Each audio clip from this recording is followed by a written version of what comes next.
И здравейте хора, днес ще ви покажа как да теглиме игри от Замунда. Влизаме в някоя търсачка, например Opera. Така, и пишеме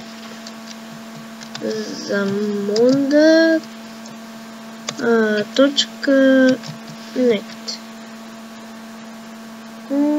игри, например.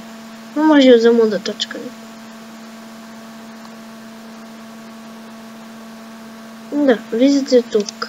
Zamunda.net. И така.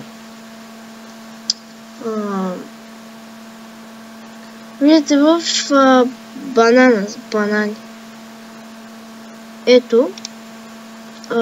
Щраквате върху това. Още не е заредило.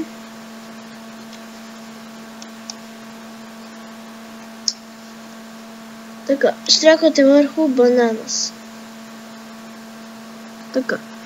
И съответно тук теглите. Например Кунг-фу панда.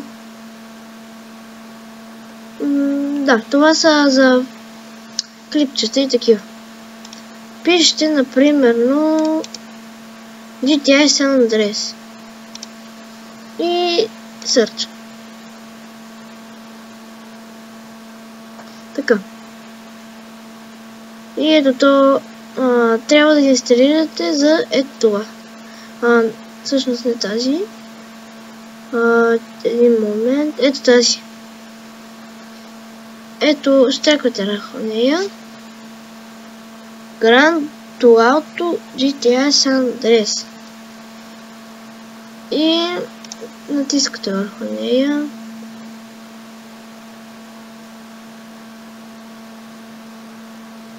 Ето започва да ви се тегли от една друга програма BitTorrent.